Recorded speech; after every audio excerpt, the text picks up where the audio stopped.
आशिकी 3 से हटना या आवारापन 2 में ना होना ज्यादा पेनफुल क्या है? आज कुछ भी नहीं, not after Saiyaara. I was asked to write the film, उनको जल्दबाजी थी, they decided to make the film without me. सिर्फ नाम ही तो आशिकी है, बाकी तो सब मोहित सूरी था। एग्जैक्टली।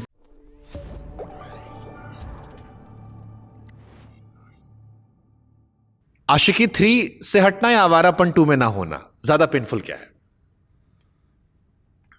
आज कुछ भी नहीं, नॉट आफ्टर सैयारा। क्योंकि मुझे लगता है अगर मैं वापस उसमें जा रहा हूँ तो मैं वापस उस गली में जा रहा हूँ कि एक सीक्वल का हम वो रिक्रिएट करने की कोशिश करते हैं कि वो फीलिंग आशिकी में मैं क्या कर लूँगा बिना आदित्य और श्रद्धा के, मुझे बताइए। वो भी तो जुड़े हुए थे उससे। सिर्फ नाम ही तो आशिकी है, बाकी तो सब मोहित सूरी था। एग्जैक्टली। वो आशिकी टाइटल उसलिए डाला था उस टाइम पे क्योंकि ऐसे, और आशिकी इतनी खुली भी नहीं थी। कोई 3.5 करोड़ की खुली थी, ऐसा कुछ बड़ा खुली भी नहीं। गानों ने फिर नहीं, वो पिक्चर ने it took it to some other level. It's not like वो आशिकी का सीक्वल हमको ज़्यादा हेल्प किया गया। अभी उसके बाद अभी वो कल्ट फिल्म हो गया, लोग उसको रीयूज करना चाहते हैं, वो अलग बात है। बट अभी ये प्रोजेक्ट टाइप बन रहा है and I don't know whether that I fit into this.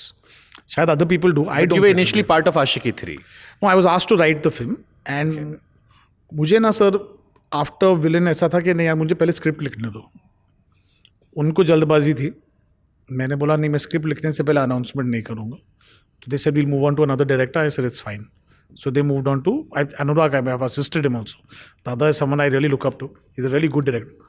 But I don't know after that what the scene is right now, whether they're making it or not copying. But ऐसी कौन सी picture होती है जिसका title हमेशा change हो सकता है? I don't know how they're doing it. That's not my place to do anything. विशाल के गाने शायद उसमें है, जितना मुझे पता चला है कि सारे गाने विशाल के हैं उसमें। नहीं, प्रीतम दा कर रहे हैं ना म्यूजिक। मुझे विशाल गा रहा है। हाँ, It's his voice. हाँ। Could be that. आवारापन में क्यों आप नहीं हो? क्योंकि इमरान हाशमी से जब मैंने पहली बार पॉडकास्ट में पूछा, मैंने कहा भाई आवारापन, लंबे बाल, वो स्टाइल। पता नहीं, उन्होंने अप्रोच ही नहीं किया मुझे। तो ये तो घर की बात थी। हाँ, पर उन्होंने किया नहीं। I don't think. तो घर में ही फ्लॉप होने पे से हाँ, आई गेस नजरिया बदल जाता है। I think so. That's brutal reality of Bollywood. I don't think it's because of that. I don't know. They must be having their reasons. I think maybe they want a different take on Awarapan. शायद मैं वो original film से निकल नहीं पाऊँ। Maybe they want to try something new to it. I have no idea. But आपको लगता है जैसे बहुत सारी फिल्में रिलीज हुई, सनम तेरी कसम, आवारापन को रिलीज कर देना चाहिए? 100%. I mean, आप देखिए ना, एक पिक्चर जो नहीं चली है वो टाइम पे, वो आज उसका रीमेक, उसका पार्ट 2 बन रहा है। आई थिंक मुझे लगता है लोग नस काट देंगे उसके पास जो रो रहे थे। I think I would take lot of pride in that कि देखो, लोग अक्सर उनकी पिक्चर के सीक्वल बनते हैं जो बहुत हिट हो। यहाँ पर कोई और मेरी फ्लॉप फिल्म का सीक्वल बना रहा है, क्योंकि आवारापन जब रिलीज हुई थी चली नहीं थी। मैंने सैयारा के आपके ऑलमोस्ट सारे इंटरव्यूज देखे, बट एक सवाल मेरे मन में है, सैयारा आपके लिए कितनी रिलीफ है? क्योंकि बहुत बातें हो रही थी मोहित सूरी को लेकर। सैयारा ने मोहित सूरी के लिए क्या बदला? बाकी एक्टर्स को जो मिला, मुझे लगा मैं बहुत अग्रेसिवली फाइट बैक करूंगा, पर एक्चुअली मैं हम्बल्ड सा हो गया हूँ इसका सक्सेस और प्यार देखकर। क्योंकि मुझे अभी लगता है कि मैंने अपनी इतनी आवाज़ इस पिक्चर में डाली है कि मुझे लगता है कि अभी मैं जहाँ पर भी जाता हूँ, जितना प्यार मुझे मिल रहा है, collections definitely help sir, I am not denying it, but हर रोज़ किसी इम्पोर्टेंट शख्स का फ़ोन आया है मुझे, चाहे वो साउथ इंडियन इंडस्ट्री से हो, चाहे वो इंडिया ये इंडस्ट्री के लेजेंड्स हो, सबका फ़ोन आया और उन्होंने फिल्म देखकर बहुत प्यार दिया। और मैं अपनी वाइफ को ये कहते रहता हूँ कि मुझे ये फ़ोन कॉल लेने दो, बस मुझे मैं हर फ़ोन कॉल ले रहा हूँ, मैं सबसे बात कर रहा हूँ, मैं सबको थैंक यू बोल रहा हूँ, क्योंकि मैं जेन्युइनली ये अप्रिशिएट करता हूँ कि ये वापस प्यार और हिस्ट्री में नाम आना मेरा, to be in the greats of people like Subhash Ghai, Rahul Rawail, Mahesh Bhatt, Raj Kapoor with Bobby, Rakesh Roshan with कौन है प्यारे, ऐसे नाम न्यू कमर फिल्म्स जो ऐसे लिस्ट में मेरा नाम मेंशन भी होना, चाहे मैं नंबर 100 हूँ वो लिस्ट में, उनका नाम भी आना I think is a very prestigious moment for me. तो you think it's a blessing in disguise कि जो पीछे डेंट लगा था, पीछे लोगों का नजरिया बदला था, उसने आपके अंदर और भूख पैदा किया कि मेरे को प्रूफ करना है? 100%। मुझे उनकी वजह से नहीं, मुझे अपने आप को प्रूफ, वो जो एक सेल्फ एक हिट होता है कि सब कुछ बुराई कर लो, काम पे कैसे डाउट कर लिया? एग्जैक्टली। मैं अपने आप पे डाउट, मुझे बुरा उस बात का लग रहा है कि मैंने शायद उनकी बात सुनकर अपने आप पे डाउट करने लगा था।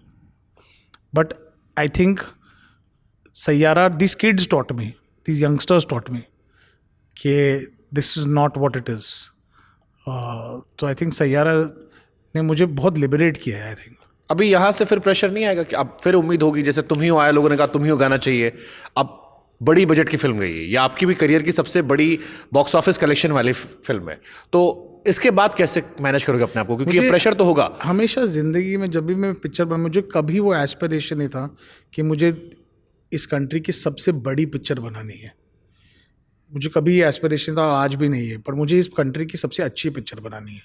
उसमें फ़र्क हो सकता है. जो आदित्य चोपड़ा ने आपसे कहा था. हमारी अधूरी कहानी जी. एक फिल्म, बहुत गाने मुझे बहुत पसंद है इस फिल्म के. फिल्म उतनी नहीं चली अगेन. एक तो ये क्यों होता, आई थिंक वो पिक्चर ना जिस ऑडियंस के लिए बनी थी उसके लिए बहुत चली. I think it did some 40-45 crores और वट एवर, पर वो एक मैच्योर लव स्टोरी थी.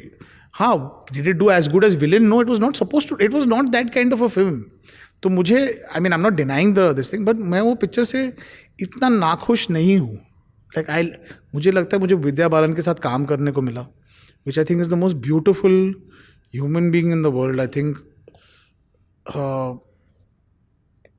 I can proudly tell my children I worked with the great Vidya Balan.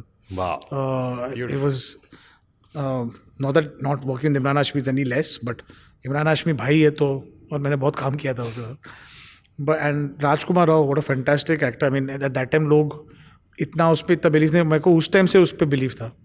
And now he's doing so well. सो वो for what reason the film was made. और जो mature, मुझे एक, देखिए सच पूछो तो मुझे 50 साल की उम्र में अगर मैं मैच्योर लव स्टोरी बनाऊंगा तो लोग कहेगा कि मैं एज हो गया हूँ. मुझे वही उम्र में था, एक मैच्योर लव स्टोरी बनानी थी मुझे लाइफ में. And I was very happy with that film, with that thing. उसमें आप फिर मैं आपसे कहूँगा, पिछला वीडियो डाला करो आप, उसमें एक भट्ट साहब का गाना डाल दिया लोगों ने. पूजा भट्ट और महेश भट्ट साहब बैठे, महेश भट्ट साहब ने गाना गाया था, टाइटल ट्रैक हमारी अधूरी कहानी. वो अभी भी है ऑनलाइन, है वो है. और क्या गाया उन्होंने. अच्छा, क्योंकि मुझे लगता है भट्ट साहब बहुत सुर में है. वो आई मीन बहुत एक्सप्रेशन है उनकी आवाज में, सुर में हुआ है. पूरा फील किया सर उन्होंने हमारी अधूरी कहानी, इंतजार तेरा. वो जो हाई पिच छूते, वो मेरे को लगा भाई उनको ये गाना कुछ और ही लेवल का लगा. जब मैंने गाना उनको सुनाया, वो ये गाना बिलीव ही नहीं कर पाए. वो इतना इसमें उनको बोला प्लीज़ मैं इसमें कुछ गा सकता हूँ, तो मैंने ऑफकोर्स सर आप कर सकते हो. वो फिल्म बनी बिकॉज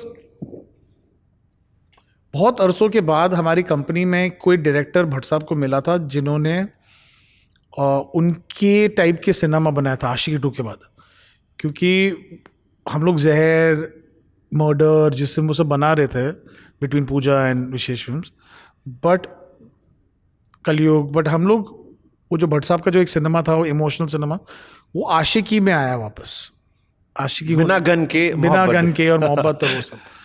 तो जब वो पिक्चर चली तो भट्ट साहब ने कहा था you will be always remembered for making this film, can I have a story, will you direct it for me. तो आपका मेंटोर जो आपको ये कहे तो आई सेड कुछ भी हो सर. तो आफ्टर विलेन चाहे 100, 200, 300 करोड़ हो जाए, मैंने फिर भी कहा नहीं. और बिकॉज उसकी कास्टिंग करेक्ट थी for what role we had to play. Imran Vidyaraj. या एंड वो फिल्म जो उसकी ऑडियंस थी, वो आज भी लोग, मुझे काफ़ी लोग रास्ते पे मिलके बोलते that's one of my favourite films. And गाने ऑफ कोर्स. जी.